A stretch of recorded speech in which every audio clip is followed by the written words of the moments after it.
যেহেতু বিশ্ব নবী দিবস উপলক্ষে মাহফিল, তার হক আদায় করার জন্য কোরআনের 3 পারার শুরুর কিছু অংশ তেলাওয়াত করেছি। বিশ্ব নবীর পাক জবানে বর্ণিত অসংখ্য হাদিস মোবারকের ভিতর থেকে ছোট্ট একটা হাদিসের টুকরা তেলাওয়াত করেছি। সকলের কাছে দোয়া প্রার্থী, অধমের জন্য দোয়া। মহান আল্লাহ তার গোলামকে এই মুহূর্তে কিছু আলোচনা করার তৌফিক নসিব করুন, বলুন আল্লাহুম্মা আমিন। আপনারা একটুখানি ধৈর্যের পরিচয় দিলে আমি টুকটুক করে আগাবো ইনশাআল্লাহ। বাবাজি, আল্লাহ পাক কোরআনে বলেছেন উসজুদু লি আদম। আল্লাহ পাক ফেরেশতাদেরকে লক্ষ্য করলেন, আল্লাহ পাক ফেরেশতাদেরকে লক্ষ্য করে বললেন উসজুদু লি আদম, ও ফেরেশতারা তোমরা আমার আদমের জন্য সিজদা করো। তাফসীর কারকরা লিখেছেন কিবলা রূপী আদমকে সিজদা করো। কি রূপী আদমকে? কিবলা রূপী আদমকে সিজদা করো। তো আল্লাহ পাক ফেরেশতা দিয়ে আদম নবীকে সিজদা করিয়ে আল্লাহ পাক আদম নবীর সম্মানকে বাড়িয়ে দিয়েছেন। একটু বলুন না সুবহানাল্লাহ। আল্লাহ ফেরেশতা দিয়ে আদম নবীকে সিজদা করিয়ে আদম নবীর সম্মান বাড়িয়ে দিয়েছেন। এটি ছিল একটা সময়ের সঙ্গে সীমাবদ্ধ। তার মানে সিজদা করা শেষ, কাজ কমপ্লিট। ফেরেশতা দিয়ে আদম নবীকে সিজদা করিয়ে আদম নবীর সম্মান আল্লাহ বাড়িয়ে দিয়েছেন। ইন্নাল্লাহা ওয়া মালাইকাতাহু ইউসাল্লুনা আলান নবী, নিশ্চয় আল্লাহ পাক স্বয়ং আমাদের নবীর উপরে দরুদের নজরানা প্রেরণ করেন। একটু বলা যাবে না জোরে? আরো মহব্বতে বলুন। স্বয়ং কে? স্বয়ং আল্লাহ আমাদের নবীর উপরে দরুদের নজরানা প্রেরণ করেন। ওয়া মালাইকাতুহু ইউসাল্লুনা আলান নবী, শুধু তাই নয় ফেরেশতারাও আমাদের নবীর উপরে দরুদ পড়ে। প্রতিদিন ফজরে রব্বে আল্লাহ পাক ৭০,০০০ ফেরেশতা নাজিল করেন। ওই ৭০,০০০ ফেরেশতা আল্লাহ নবীর মাজার মুকাদ্দাসের চারিপাশে ঘিরে দাঁড়িয়ে ওই ফেরেশতারা তাদের নূরের ডানাগুলো মেলে দিয়ে আমাদের নবীর উপরে দরুদ পড়ে। ওই ৭০,০০০ ফেরেশতা যারা সকালে আল্লাহ পাক পাঠিয়েছিলেন, ওই ফেরেশতারা চলে যান। আল্লাহ পাক আবার নতুন ৭০,০০০ ফেরেশতাকে নাজিল করেন। ওই ফেরেশতারা আমাদের নবীর মাজার মুকাদ্দাসের চারিপাশে ঘিরে দাঁড়িয়ে তাদের নূরের ডানাগুলো মেলে দিয়ে বিশ্ব নবীর প্রতি দরুদ পড়ে। যে ফেরেশতারা চলে গেলেন তা কিয়ামত পর্যন্ত নবীর মাজারের পাশে দাঁড়িয়ে দরুদ পড়ার আর সুযোগ পাবে না। এখানে প্রমাণিত হলো আদম নবীর চেয়ে আমাদের নবীর সম্মান কম না বেশি? একটু সুবহানাল্লাহ বলুন। টোটাল নবীকে যা দিয়েছেন একা আমাদের নবীকে সব দিয়েছেন। নাম্বার 2, আমাদের আব্বা জান আদম আলাইহিস সালাম, আমাদের আম্মা জান হাওয়া আলাইহিস সালাতু ওয়াস সালামকে আল্লাহ পাক জান্নাতের ভিতরে জায়গা দিলেন। আল্লাহ পাক জান্নাতের ভিতরে জায়গা দিয়ে আল্লাহ পাক খোলা অর্ডার করলেন, এই আদমে হাওয়া জান্নাতের সমস্ত নেয়ামত ভোগ করবে, তবে একটা কথা মনে করে রেখো, লা তাকরাবা হাদিহিস শাজারা, খবরদার এই গাছটি নিকটবর্তী যেন হবে না। আল্লাহ পাক জান্নাতে 2 জনকে থাকার জায়গা করে দিলেন। শুধু তাই না, আল্লাহ পাক জান্নাতের ভিতরে আমাদের আব্বা জানের সঙ্গে আম্মা জানের বিয়ের ব্যবস্থাটাও করে দিলেন। আমাদের আব্বা জান আল্লাহ পাককে ডাক দিলেন, ও রব্বুল আলামিন, আল্লাহ পাক আপনি আমাকে দয়া করে জান্নাতে থাকার জায়গা করে দিয়েছেন আল্লাহ পাক, আপনি আমাকে জান্নাতে বিয়ের ব্যবস্থা করে দিয়েছেন। আলহামদুলিল্লাহ বিয়ে আমার সমাপ্ত হয়ে গিয়েছে আল্লাহ পাক। আমার বিবি হাওয়া আমার কাছে মোহরানা চায় আল্লাহ, আমার দেওয়ার মতো তো কিছুই নাই।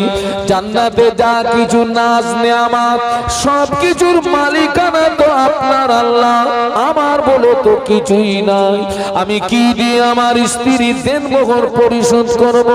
আল্লাহ বলে আদম ঠিকই বলেছ আদম, সত্য বলেছ আদম। আয় আমার নবী আদম, আমি আল্লাহ তোমাকে একটা রাস্তা বলে দিচ্ছি, তুমি আমার আখির জামানার নবীর নামের উপরে 20 বার দরুদ শরীফ পড়ে না। আমার আখির জামানার নবীর নামের উপরে 20 বার দরুদ শরীফ পড়ে না। আমি আল্লাহ পাক আমার হাবিবের উপরে পঠিত দরুদ তোমার পক্ষ থেকে তোমার বিবির মোহরানা বানিয়ে দেব। আল্লাহ পাক ফেরেশতা দিয়ে আদম নবীকে সিজদা করিয়ে আদম নবীর সম্মান বাড়িয়ে দিয়েছেন। না না না, আল্লাহ ফেরেশতা দিয়ে আদম নবীকে সিজদা করাননি। আল্লাহ পাক যখন ফেরেশতা দিয়ে আদম নবীকে সিজদা করিয়েছিলেন, ওই সময় আদম নবীর ললাটে আমাদের নবীর নূর চমকাচ্ছিল। আদম নবীর ললাটে আমাদের নবীর নূর চমকাচ্ছিল। আমার আল্লাহ পাক ফেরেশতা দিয়ে আমাদের নবীর নূরকে সিজদা করিয়ে আমার আল্লাহ আমাদের নবীর ইজ্জত বাড়িয়ে দিয়েছে।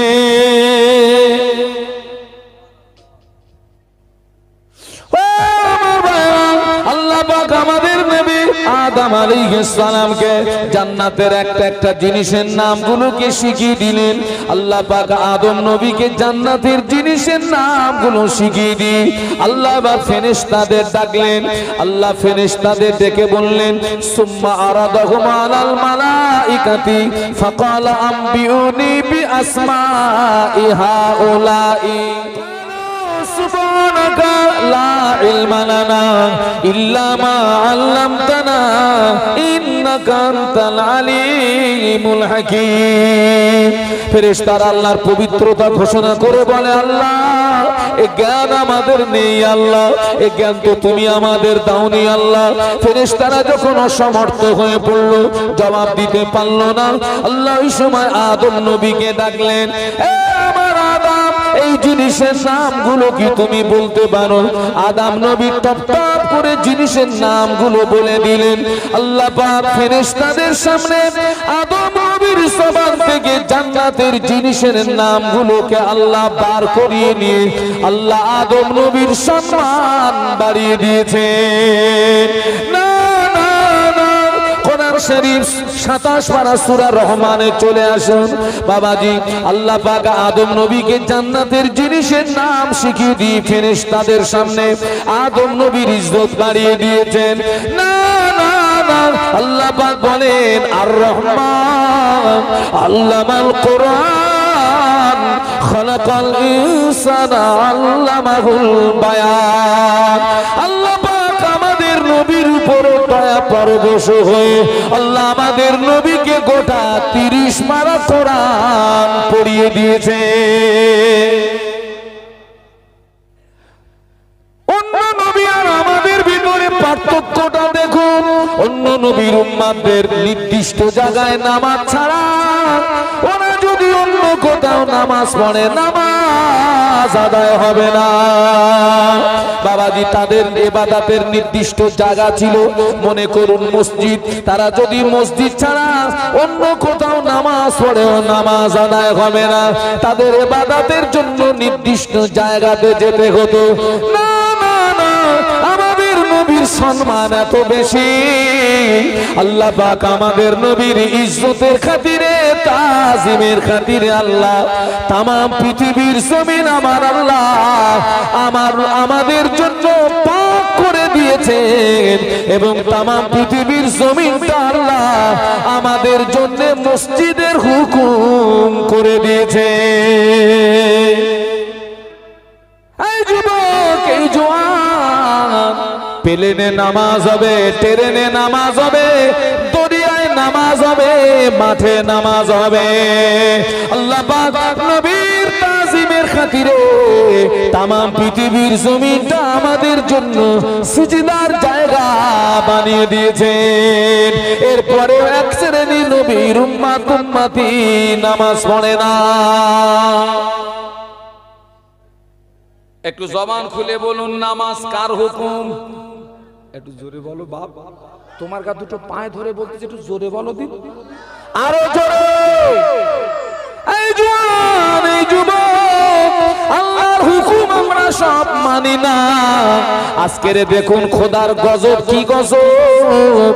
আগে ঠুসি দেখতাম গরুর মুখে, গরুর মুখে ঠুসি। তোরা আল্লাহর হুকুম মানবি না, আল্লাহ সেই ঠুসি এখন আমাদের মুখে পরিয়ে দিয়েছে। বাস্তব না বাস্তব? আরে ঠুসি দিতাম কাদের মুখে? গরুর মুখে। তো আমি নিজে গরুর মুখে ঠুসি পরাইছি। এখন সেই ঠুসি কাদের মুখে? মানুষের। সবে আল্লাহ ঠুসি পরিয়ে দিয়েছে। এরপরে যদি মুসলমান সোজা না হয়, আল্লাহ এবার চোখ দুটো বেঁধে দেবে, মুখো বাঁধা, চোখো বাঁধা, চারিদিক দিয়ে মারবে, মার দেখতে পাবি না। মদিনার মসজিদে নববী শরীফে এই জওয়ান, এই যুবক, যে নবী দিবস উদযাপিত করছো, ওই নবীর জীবনী একটু শোনো। মদিনার মসজিদে নববী শরীফে আযান হয়ে গেল। মদিনার মসজিদের নববীর মুয়াজ্জিন হাফসি বেলাল যখন মদিনার মসজিদে নববীতে আযান দিতেন, হাফসি বেলালের আযানের আওয়াজ আল্লাহ পাকের আরশ মুআল্লাতে পৌঁছে যেত। মোহাব্বতে বলুন সুবহানাল্লাহ। হুজুরের আযানের আওয়াজ আরশ মুআল্লা। মসজিদে নববীতে আযান হয়ে গেছে। আল্লাহ নবী অসুস্থ, আল্লাহ নবী দুর্বল, আল্লাহ নবী অসুস্থ, আল্লাহ নবী দুর্বল, আল্লাহ নবী মসজিদে আসেননি। সাহাবীরা মসজিদে চলে এসেছেন, আল্লাহ নবী মসজিদে আসেন না। সাহাবীরা মসজিদে চলে এসেছেন, কিন্তু সাহাবীরা এসেছেন ঠিকই, সাহাবীরা নামাজ শুরু করতে পারেন না।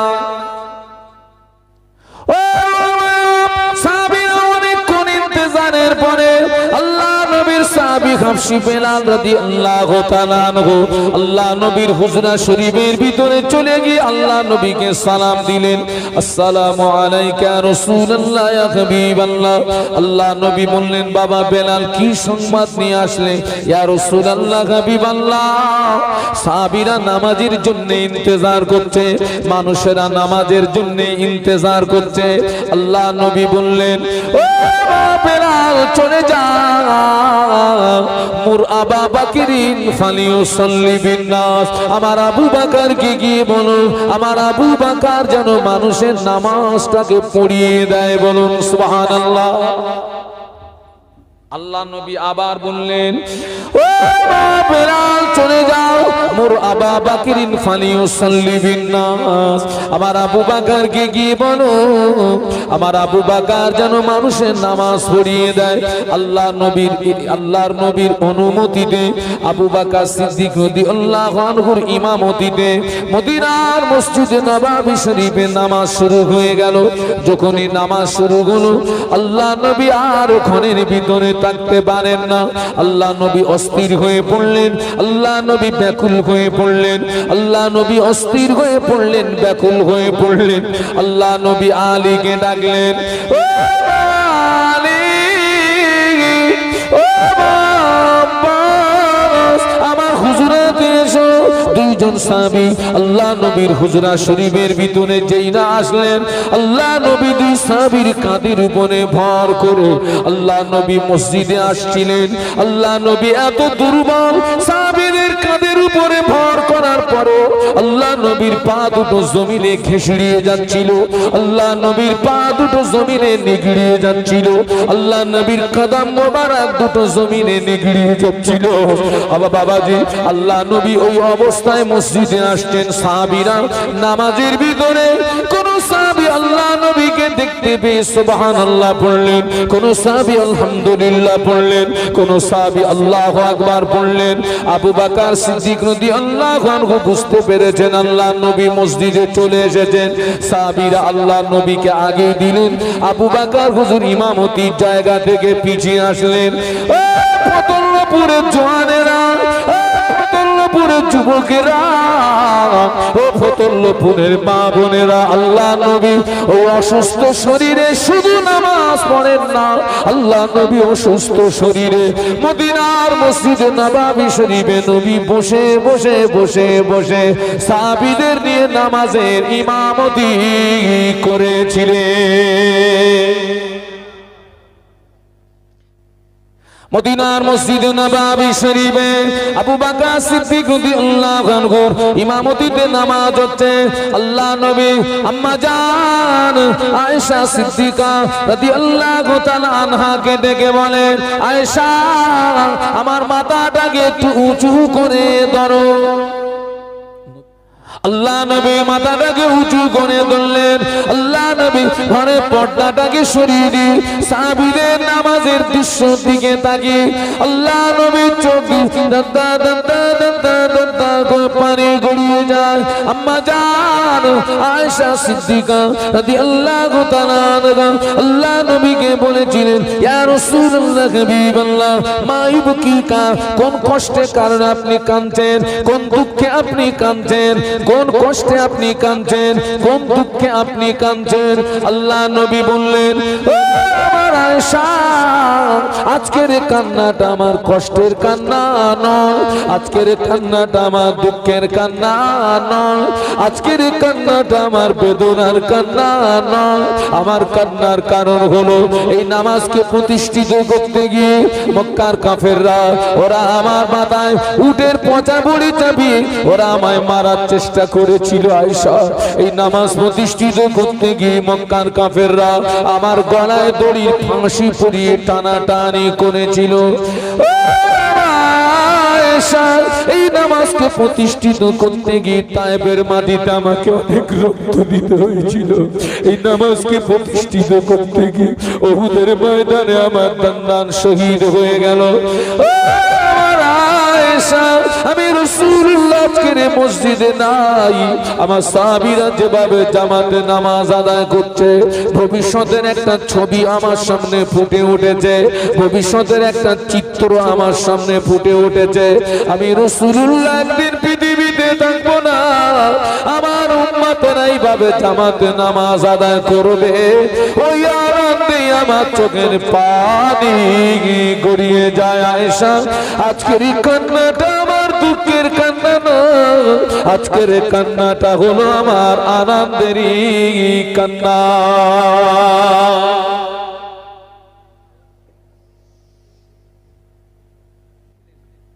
নামাজ ফরজ হয় মেরাজের রাতে। সুবহানাল্লাহ বলুন। আল্লাহর পাকের সঙ্গে নবী পাকের দিদার হলো, কথোপকথন হলো মেরাজের রাতে। আল্লাহ নবী নামাজ আনলেন, আল্লাহ নবী আল্লাহকে বললেন, আল্লাহ আপনার সঙ্গে আমার দিদার হলো, আপনার সঙ্গে আমার কথোপকথন হলো।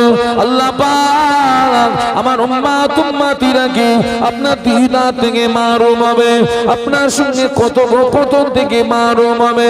আল্লাহ নামাজ পাঠিয়ে দিলেন। আল্লাহ নবী বললেন, ও উম্মতেরা, আমি আল্লাহ নবী বলছি, as-salatu মিরাজুল মুমিনিন, নামাজ হলো মুমিনদের জন্য মেরাজ। আল্লাহ নবী বললেন, আনতা আবুদাল্লাহা কান্নাকা তারাহু ফা ইল্লাম তাকুন তারাহু ফা ইন্নাহু ইয়ারাকা। আল্লাহ নবী বললেন, তোমরা যখন নামাজ পড়বে ওই সময় মনে করবে আমি আমার রবকে দেখতে পাচ্ছি। ওটা যদি সম্ভব না হয় ওই সময় মনে করবে আমার রব আমাকে দেখতে পাচ্ছে। সুবহানাল্লাহ বলুন, একটু মহব্বতের সঙ্গে বলুন, একটু তাকবীর দেন, নারায়ে তাকবীর। আরো মহব্বতে বলেন নারায়ে তাকবীর। আমার সোনার ছেলেরা, ফতুল্লাপুরের জওয়ান যুবকেরা, মা বোনেরা, হাতে ধরে নয় আজকের পায়ে ধরে বলে যাচ্ছি, মদিনার মসজিদে নববী শরীফে আল্লাহ নবীর ইমামতিতে নামাজ হয়। মদিনার মসজিদে নববী শরীফে আল্লাহ নবীর ইমামতিতে নামাজ হয়। একজন সাহাবী মদিনার মসজিদে নববী শরীফে ফজরের ফরজ নামাজটা আদায় করে ওই সাহাবী আল্লাহ নবীর ওয়াজ নসিহত শোনার জন্য অপেক্ষা করে না। আল্লাহ নবী ওই সাহাবীর ওয়াজ নসিহত শোনার জন্য দেরি করেন না, অমনি দ্রুত বাড়িতে চলে যান। অন্য সাহাবী ওই সাহাবীর ব্যাপারে আল্লাহ নবীর কাছে নালিশ দিলেন, ইয়া রাসূলুল্লাহ হাবিবাল্লাহ, আপনার অমুক সাহাবী 2 রাকাত নামাজ আদায় করে আর মসজিদে অপেক্ষা করে না, আপনার নসিহত শোনার জন্য অপেক্ষা করে না, অমনি দ্রুত বাড়িতে চলে যায়। আল্লাহ নবী ওই সাহাবীকে ডাকলেন, ও বাবা সাহাবী, কেন তুমি 2 রাকাত নামাজ আদায় করে কেন মসজিদে অপেক্ষা করো না, কেন তুমি মসজিদে দেরি করো না, কেন তুমি জলদি বাড়িতে চলে যাও? ওই সাহাবী আল্লাহ নবীর নূরের বদনের দিকে চেয়ে বললেন, ইয়া রাসূলুল্লাহ, আমরা স্বামী স্ত্রী, আমাদের দুইজনের মাঝখানে কাপড় মাত্র একটি। হুজুর, আমি যখন মসজিদে আসি আমার স্ত্রী উলঙ্গ হয়ে গুহার ভিতরে প্রবেশ করে, আমার স্ত্রী উলঙ্গ হয়ে গুহার ভিতরে প্রবেশ করে, এই কাপড়টাকে পরে আমি নামাজ আদায় করি। হুজুর, আমি যদি নামাজ আদায় করে আপনার ওয়াজ নসিহত শোনার জন্য আমি যদি অপেক্ষা করি, দেরি করি, সূর্য যদি উদয় হয়ে যায় আমার স্ত্রীর নামাজটা কাজা হয়ে যাবে, আমার স্ত্রীর নামাজটা ছুটে যাবে। হুজুর, এই জন্য আমি তড়িঘড়ি বাড়িতে গিয়ে আমি উলঙ্গ হয়ে গুহার ভিতরে প্রবেশ করি, এই কাপড়টাকে পরে আমার বিবি নামাজ আদায় করে। হুজুর, স্বামী স্ত্রী একটা কাপড় থাকার কারণে আমি আপনার ওয়াজ নসিহত শোনার জন্য সময় দিতে পারি না। একটু বলুন না সুবহানাল্লাহ। শাড়ি একটা, ব্যক্তি দুজন, কিন্তু তাদের দুইজনের নামাজ কাজা নেই। স্বামী যখন নামাজে আসেন, স্ত্রী তখন উলঙ্গ হয়ে গুহার ভিতরে, আর স্ত্রী স্বামী নামাজ আদায় করে বাড়িতে গিয়ে উলঙ্গ হয়ে গুহার ভিতরে প্রবেশ করে, ওই কাপড়টাকে পরে বিবি নামাজ আদায় করে। একটু জোরে বলুন। দুটো বাচ্চা আম্মাকে জড়িয়ে ধরে কাঁদে, আম্মা জান, ক্ষুধার জ্বালা সইতে পারি না মা, ক্ষুধার যন্ত্রণা সহ্য করতে পারি না মা, খেতে দিন মা, খেতে দিন মা, খেতে দিন। হযরত ফাতেমা রাদিয়াল্লাহু তাআলা আনহা বলেছিলেন, ও হাসান বা হোসেন, তোমার আব্বা বড় গরীব, আমরা বড় গরীব, তোমার আব্বা বড় গরীব, আমরা বড় গরীব, আমি তোমার মা, আমি তোমাদের মুখে পানি ছাড়া আর কিছু দিতে পারবো না। বলুন আল্লাহু আকবার। পানি ছাড়া আর কিচ্ছু দিতে পারবো না। সেই ফাতেমা রাদিয়াল্লাহু আনহা ইন্তেকালের আগে স্বামীকে ডাকলেন, আলীকে ডাকলেন, স্বামীকে কাছে ডেকে বললেন, প্রাণের স্বামী আলী, আমি ফাতেমা আপনার কাছে 2টি দাবি রাখবো। একটা দাবি হলো, আমি ফাতেমা যেদিন মারা যাব, আমার ইন্তেকালের পরে বেশি লোকজনকে খবর দেবেন না, গুটি কতক মানুষকে খবর দিন, তড়িঘড়ি আমায় দাফন করে দেবেন। 2 নাম্বার দাবি হলো, প্রাণের স্বামী, আমি ফাতেমা যদি রাতে মারা যাই, সকাল যেন না হয়, রাতারাতি আমায় দাফন করে দেবে। যুবকেরা, জওয়ানেরা, ফতুল্লাপুরের মা বোনেরা, হযরত ফাতেমা লম্বা না বেটে, হযরত ফাতেমা কালো না সাদা, হযরত ফাতেমা মোটা না পাতলা, পৃথিবীর কোন পর পুরুষ নবীর মেয়ে ফাতেমার চেহারা দেখতে পাইনি। নবীর জামাতা আলী কাররামাল্লাহু ওয়াজহাহু গুটি কতক সঙ্গী সাথীদের খবর দিলেন, ফাতেমার লাশ গোসল দেওয়া হলো, কাফনের কাপড় পরানো হলো, লাশ কবরের ভিতরে রাখার আগে নবী পাকের একজন বিশিষ্ট সাহাবী আবু যার গিফারী রাদিয়াল্লাহু আনহু কবরের ভিতরে নেমে পড়লেন, কবরের ভিতরে নেমে পড়ে বললেন, কবর তোর ভিতরে যাকে রাখবো তুই কি চিনিস নাকি জানিস নাকি কবর তোর ভিতরে যাকে রাখবো যিনি হলেন শেরে খোদা আলী কার্রামাল্লাহ ওয়াজহাহুর মোহাম্মতের স্ত্রী আয়া কবর তোর ভিতরে যাকে রাখবো যিনি হলেন হাসান হোসেনের আম্মা তোর ভিতরে যাকে রাখবো যিনি হলেন দিন দুনিয়ার বাদশার কন্যা ফাতেমা যে ফাতেমা জান্নাতে মেয়েদের সরদারিনী হবে तमाम পৃথিবীর জমিনে যত নারী যারা জান্নাতি হবে টোটাল নারীদের জান্নাতে সরদারিনী হবে নবীর কন্যা ফাতেমা ফাতেমার সঙ্গে যেন বেয়াদবি করবি না ফাতেমার সঙ্গে যেন খারাপ আচরণ করবি না হযরত আবু যার গিফারি রাদিয়াল্লাহু আনহুর কথা শেষ না হতে হতে কবরের ভিতর থেকে আওয়াজ আসে আবু যার কে শেরে খোদা আলীর বিবি কে হাসান হোসেনের আম্মা দুনিয়ার বাদশার কন্যা ফাতেমা আমি কবর চিনি না জানি না আমার যদি ভালো হয় আমি কবর তার সঙ্গে সুব্যবহার করব আমার যদি খারাপ হয় আমি কবর ছেড়ে দেব না ফতুল্লাপুরের মায়েরা ফতুল্লাপুরের বোনেরা নবীর কন্যা ফাতেমা যে ফাতেমা জান্নাতে মেয়েদের সরদারিনী ওই ফাতেমার ব্যাপারে কবরের যদি জবাব আসে আপনি এখনো নামাজের পাটি চিনলেন না মা শরীরটাকে পর পুরুষ থেকে আড়াল করলেন না মা কবর আপনাকে ছেড়ে দেবে না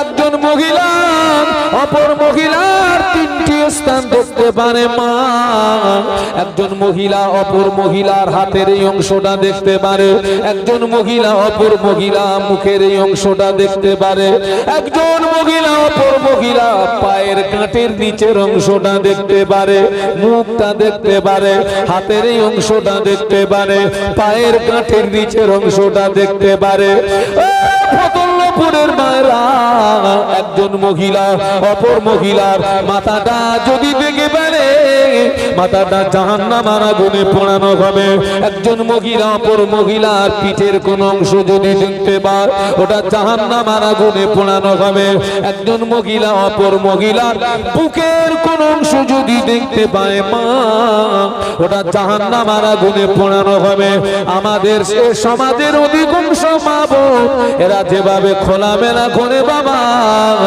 ওদের কোন স্থান জান্নাতে যাবে বলুন ন্যায় বিচার কে করেছিলেন হক বিচার কে করেছিলেন আজকের মাহফিল নবী দিবস উপলক্ষে মাহফিল তাই তো নাকি হক বিচার আগে করেছিলেন বিশ্ব নবী সুবহানাল্লাহ বলুন আরো জোরে বলুন আল্লাহ নবীর কাছে পক্ষপাতিত্ব ছিল না নবীর কাছে ছিল হক বিচার ন্যায় বিচার আল্লাহর নবীর কলিজা ছেঁড়া সাহাবী আবু বকর সিদ্দিক রাদিয়াল্লাহু তাআলা আনহু একজন ইহুদি আল্লাহর নবীকে এসে বলছেন ও মুহাম্মদ বলুন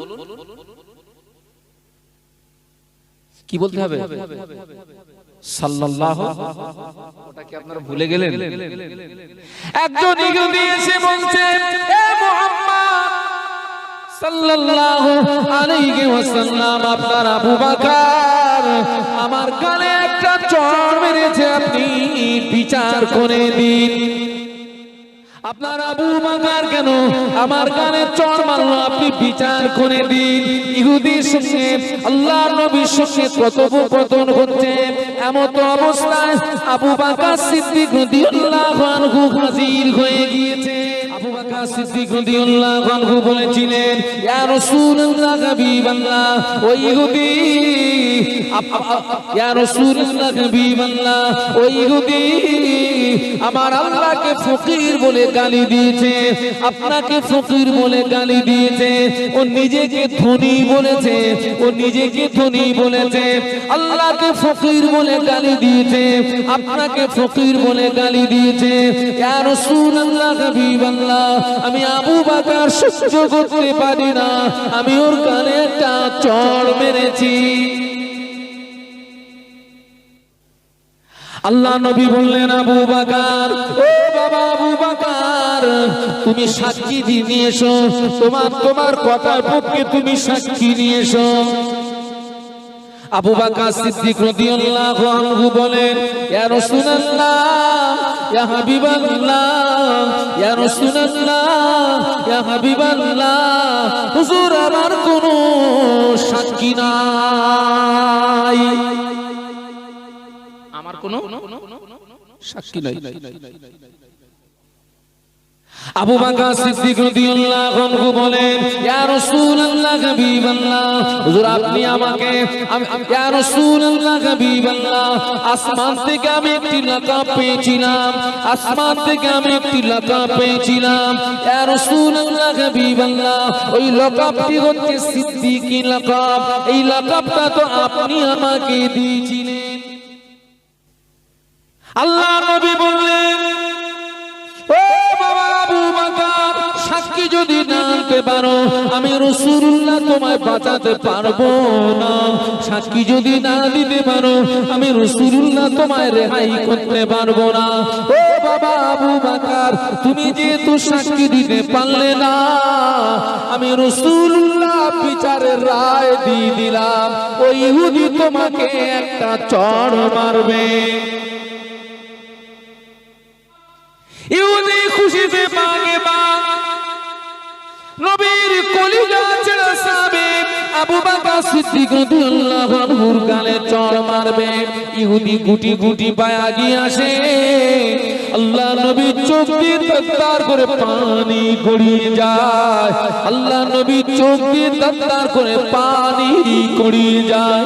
ইহুদি আগিয়ে যাচ্ছেন, আল্লাহ নবী কাঁদেন, আল্লাহ নবী রুনাজারি করে, ইহুদি খুশিতে বাগে বাগ আল্লাহ নবীর কলিজা ছেড়ে সাহাবীর গালে চড় মারবে। ও আমার ভাইরা, ইহুদি গুটি গুটি গুটি গুটি গুটি গুটি পায়ে আগিয়ে যায়।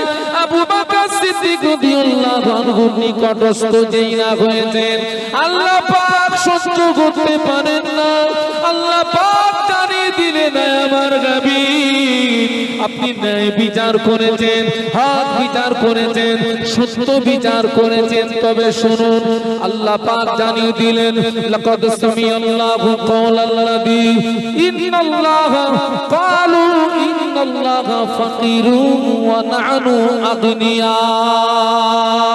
ইয়া রাসূলুল্লাহ, ইয়া হাবিবাল্লাহ, আল্লাহ পাক জানিয়ে দেয়, আমার হাবিব আপনি ন্যায় বিচার করেছেন, হক বিচার করেছেন, সত্য বিচার করেছেন, তবে আমি আল্লাহ, আমি আবু বকরের সাক্ষী দিচ্ছি, আমি আল্লাহ নিজে কানে শুনেছি, ইহুদি আমাকে ফকির বলে গালি দিয়েছে, নিজেকে ধনী বলেছে। ইয়া রাসূলুল্লাহ হাবিবাল্লাহ, আমার হাবিব, আমি আল্লাহ পাক, আমি আবু বকরের হয়ে সাক্ষী দিয়ে দিলাম। আর একটু জোরে বলুন, আমি আল্লাহ সাক্ষী দিচ্ছি। ও যুবকেরা, জওয়ানেরা, সাত দল বান্দা বান্দীদিগকে আল্লাহ পাক আরশের ছায়ার নিচে জায়গা করে দেবে, তার ভিতরে এক প্রকার বলেছি ইমামুন আদিলুন, পৃথিবীতে যারা ন্যায় বিচার করে, ইনসাফের সঙ্গে বিচার করবে, হক কথা বলবে, হক কথা বলবে, ন্যায় কথা বলবে, আল্লাহ পাক হাসরের ময়দানে কঠিন সময় আল্লাহ পাক এই বান্দা বান্দীদিগকে আরশের ছায়ার নিচে জায়গা করে দেবে। যার জায়গাটা আরশের ছায়ার নিচে হবে, আল্লাহ পাক ওই বান্দা বান্দীদিগকে আল্লাহ পাক দয়ার জান্নাত দান দান করবে। আর একটু জোরে বলুন সুবহানাল্লাহ। আর একটা বিচার দেখুন, মুসলিম জানের দ্বিতীয় খলিফা ওমর রাদিয়াল্লাহু আনহু, হুজুর তখন খলিফার আসনে, খলিফার গদিতে, হুজুরের খেলাফত কালে নিজের ছেলে দোষী সাব্যস্ত হলো, নিজের সন্তান দোষী সাব্যস্ত হলো। যে দোষের দোষী তার শাস্তি হলো 100টা চাবুক মারতে হবে। ছেলে যে অপরাধ করেছে সেই অপরাধের শাস্তি 100টা চাবুক মারতে হবে।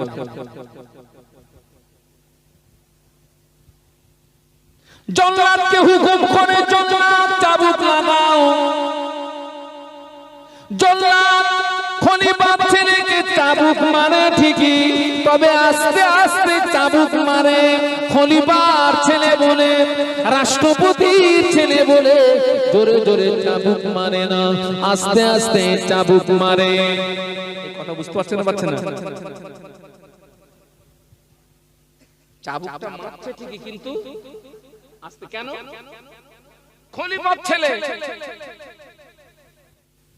চাবুক মারছে ঠিকই, আস্তে আস্তে চাবুক মারে।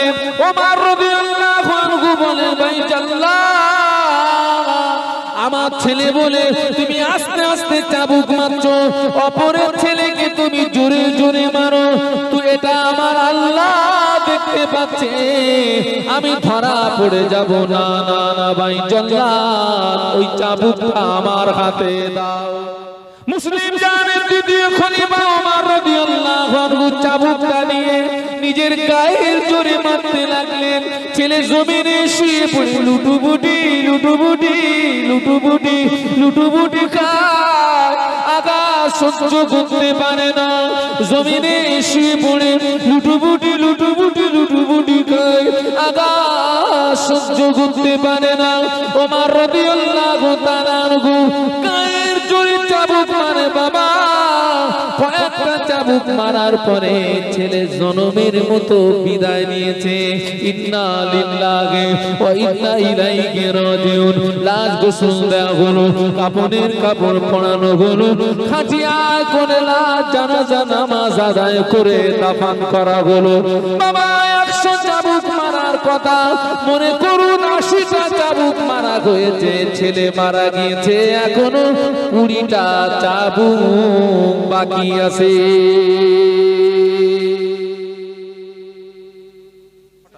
ছেলের লাশ কবরস্থ করার পরে ওমর রাদিয়াল্লাহু তাআলা আনহু ন্যায় বিচার করতে গিয়ে, ইনসাফের বিচার করতে গিয়ে, হক বিচার করতে গিয়ে বাকি চাবুকগুলো মরা ছেলের কবরের উপরে মেরেছিলেন। ন্যায় বিচার করতে গিয়ে, হক বিচার করতে গিয়ে বাকি চাবুকগুলো মরা ছেলের কবরের উপরে মেরেছিলেন। বাকি চাবুকগুলো মরা ছেলের কবরের উপরে মারার কারণে কিছুদিন পরে স্বপ্নের ভিতরে ছেলের সঙ্গে পিতার দিদার হলো।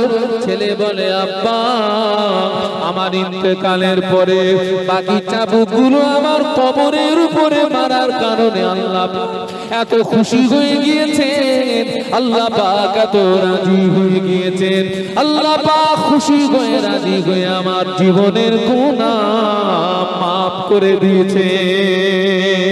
আর একটু জোরে বলুন, এই বিচার আছে? জল কর বলবে না কেন? খোলা পাতার জমিন খন্ড করে শুয়ে আছেন আল্লাহর নবী হযরত বসতুর রহমান তারকাপুরি রাহমাতুল্লাহ আলাইহি। কে শুয়ে আছেন? এই খোকা, কার নাম বলেছি? বসতুর রহমান তারকাপুরি। আপনারা কি চেনেন না নাকি? কোথায় শুয়ে আছেন?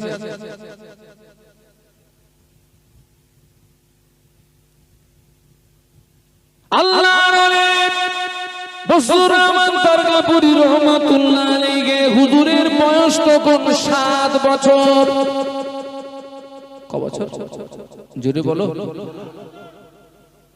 আল্লাহ নবী 1000 বছর আগে নূরের জমানে বলে গেলেন, মুরু আওলাদাকুম বিসসালাতি ইযা বানাগু সাবআন আদরিবুহুম ইযা বানাগু আশারান আও কামা ক্বালা আলাইহিস সালাতু ওয়াস সালাম। আল্লাহ নবী বললেন, তোমার ছেলে মেয়ের বয়স যখন হবে 7, ওদের নামাজের কথা বলো। 7 থেকে 10 পর্যন্ত মুখে মুখে বলো, বাবা ছেলে নামাজ পড়ো, মেয়ে নামাজ পড়ো। 7 থেকে 10 পর্যন্ত মুখে মুখে বলো। 10 অতিক্রম হয়ে গেলে ছেলে যদি নামাজ না পড়ে, মেয়ে যদি নামাজ না পড়ে, আল্লাহ নবী বললেন, অদিরিবুহুম, তুমি তাকে মারো। হুজুর রহমান দারগাপুরি রহমাতুল্লাহ আলাইহি, হুজুরের বয়স তখন 7 বছর। হুজুর গ্রামের কিছু ছেলেদের সঙ্গে মাঠে খেলাধুলা করতে গিয়েছেন। প্রতিবেশী কিছু ছেলের সঙ্গে মাঠে খেলাধুলা করতে গিয়েছেন। খেলাধুলা করে যখন বাড়িতে ফিরছেন, সূর্যটা পশ্চিম দিকে অনেকটা ঢলে গিয়েছে। সূর্য পশ্চিম দিকে অনেকটা ঢলে গিয়েছে। হুজুরের গায়ে কাদা মাটি ঘাম। হুজুর বাড়িতে এসেই বলছেন, আম্মা জান ভাত দেন। হুজুরের গায়ে কাদা মাটি ঘাম। হুজুর বাড়িতে এসেই বলছেন, আম্মা জান ভাত দেন। আম্মা জান বললেন, ও বাবা বজলুর রহমান, জোহরের নামাজটা কি আদায় করেছো বাবা? হুজুর বললেন, না আম্মা, আমার নামাজ আদায় করা হয়নি। আম্মা জান বললেন, ও বাবা বজলুর রহমান, তুমি কি জানো না তোমার মা কোনো বেনামাজিকে ভাত দেয় না?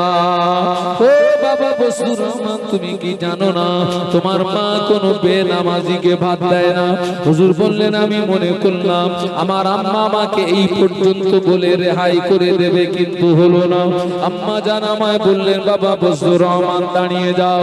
হুজুর বললেন, আমি দাঁড়িয়ে গেলাম। আমার আম্মা কোথা থেকে 2টি ইট আনলেন। 2টি ইট এনে আমায় বললেন, ও বাবা বজলুর রহমান, হাত দুটো সোজা করো। হুজুর বললেন, আমি হাত দুটো সোজা করলাম। আমার আম্মা জান আমার 2 হাতে 2টো ইট তুলে দিয়ে বললেন, বাবা ইট যদি পড়ে যায় শাস্তি আরো দ্বিগুণ হবে। 7 বছরের ছেলে হাতে ইট রাখতে পারে না। হুজুর বললেন, আমার হাত থেকে ইট পড়ে গেল, চোখের পানিতে নাকের পানিতে একাকার হয়ে যায়। আম্মা জান আমায় বললেন, বাবা যাও গোসল করো। হুজুর বললেন, আমি গোসল করলাম। তারপরে আমার আম্মা বললেন, বাবা যাও নামাজ আদায় করো। হুজুর বললেন, আমি নামাজ আদায় করলাম। তারপরে আমার আম্মা আমায় খানা দিলেন। বজলুর রহমান হুজুর বর্ণনা করেন, ওই দিন থেকে আমি বজলুর রহমান আমার জীবনে কোনোদিন এক ওয়াক্ত নামাজ কাজা হয় নাই। আর একটু জোরে বলুন। কিয়ামতে ময়দানে, হাসরে ময়দানে আল্লাহ পাক আর একদল বান্দা বান্দীদিগকে আল্লাহ পাক আরশে পাকের রহমতের ঠান্ডা ছায়া দান করবেন। ওই ব্যক্তিটা হলো যে ব্যক্তি যে চোখটা আল্লাহর ভয় রোজারি করেছে, আল্লাহর ভয় কেঁদেছে, আল্লাহর ভয় রোজারি করেছে, আল্লাহর ভয় কেঁদেছে।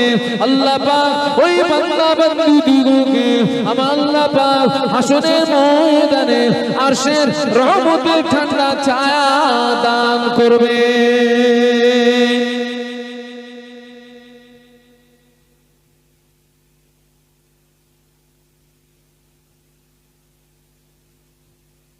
ও যুবকেরা, জওয়ানেরা, তোমার আমার চোখের পানি, তোমার আমার চোখের পানির বড় মূল্য, তোমার আমার চোখের পানির বড় দাম, তোমার আমার চোখের পানির বড় মূল্য, তোমার আমার চোখের পানির বড় দাম। শুনে রাখো যুবকেরা, চোখের পানি কয়েক প্রকার আছে। বাবাজি, আমার আব্বা যদি মারা যায় আমার চোখ দিয়ে পানি আসবে, মা মারা গেলে চোখ দিয়ে পানি আসবে। বাবাজি, বিপদ মুসিবত হলে চোখ দিয়ে পানি আসবে, পায়ে হোঁচট লাগলে চোখ দিয়ে পানি আসবে, ওই পানিটার কোনো মূল্য নাই। গভীর রাতে যদি রাতে আল্লাহর ভয় যদি চোখ দিয়ে এক ফোঁটা পানি যদি বার করতে পারো, ওই এক ফোঁটা পানিতে জাহান্নামের আগুন ঠান্ডা হয়ে যায়। যদি বুঝতে পারলে না, ময়দানে মাঝানে জাহান্নাম তার জিহ্বাকে লম্বা করে দিয়ে হুঙ্কার দেবে। জাহান্নাম তার জিহ্বাকে লম্বা করে দিয়ে হুঙ্কার দিয়ে বলবে, আল্লাহ পাক তুমি ওয়াদা করেছিলে, অঙ্গীকার করেছিলে আমায় খেতে দেবে, আমি বড় ক্ষুধার্ত, ক্ষুধার জ্বালা সহ্য করতে পারি না। জাহান্নাম হুঙ্কার দিয়ে আল্লাহ পাকের একদল গুনাহগার বান্দা বান্দি দিগকে জাহান্নাম নিজের ভিতরে টেনে নেবে। দ্বিতীয়বারের ঝলকে জাহান্নাম আর একদল আল্লাহর বান্দা বান্দি দিগকে গ্রেফতার করতে যাবে। ওই সময় আল্লাহ পাকের তরফ থেকে নিষেধ বাণী আসবে, এই জাহান্নাম, এই জাহান্নাম আমার বিনা হুকুমে আমার এই বান্দা বান্দির গায়ে তুই যেন স্পর্শ করবি না। আল্লাহ পাক জাহান্নামকে থামতে বলে কিছু ফেরেশতাকে ডাকবে, ও আমার মালাইকা চলে যাও, আমার আরশ মহল্লায় চলে যাও। আমার আরশ মহল্লায় গিয়ে দেখবে একটা নূরের পাত্রে, মতির পাত্রে কিছু পানি রাখা, ওই পানিটা তাড়াতাড়ি করে নিয়ে এসো। আল্লাহর ফেরেশতারা আল্লাহ পাকের আরশ মহল্লায় গিয়ে দেখবে একটা নূরের পাত্রে, মতির পাত্রে কিছু পানি রাখা, ওই পানিটা ফেরেশতারা আল্লাহ পাকের কাছে নিয়ে আসবেন। ও রব্বুল আলামিন, আল্লাহ পাক পৃথিবীর জমিনে বহু পানি, কিন্তু না না এত কম পানি নিয়ে কেন আরশ মহল্লা নূরের পাত্রে উঠিয়ে রেখেছে? আল্লাহ পাক এত কম পানি নিয়ে কেন আরশ মহল্লা নূরের পাত্রে উঠিয়ে রেখেছে? আল্লাহ পাক বলেন, ও মালাইকারা, ও ফেরেশতারা, এই পানিটা পৃথিবীর কোন দরিয়ার পানি নয়, এই পানিটা পৃথিবীর কোন নদী নালার পানি নয়, এই পানিটা হলো আমার বান্দা বান্দিদের চোখের পানি।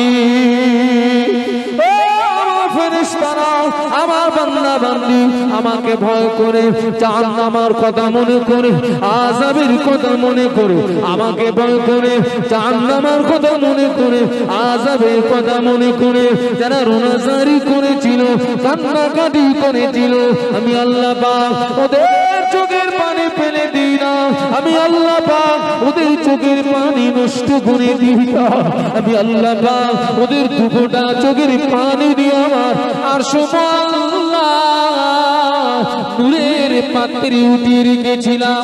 ও আমার মালাইকারা চলে যাও, এই পানিটা নিয়ে আমার জাহান্নামে একটু ছিটিয়ে দাও, এই পানিটা নিয়ে আমার জাহান্নামে একটু ছিটিয়ে দাও। আল্লাহর ফেরেশতারা আমার আপনার দুফোঁটা চোখের পানি নিয়ে আল্লাহর জাহান্নামে যেনা ছিটিয়ে দেবে, আল্লাহর জাহান্নামের আগুনটা তপ করে ঠান্ডা হয়ে যাবে।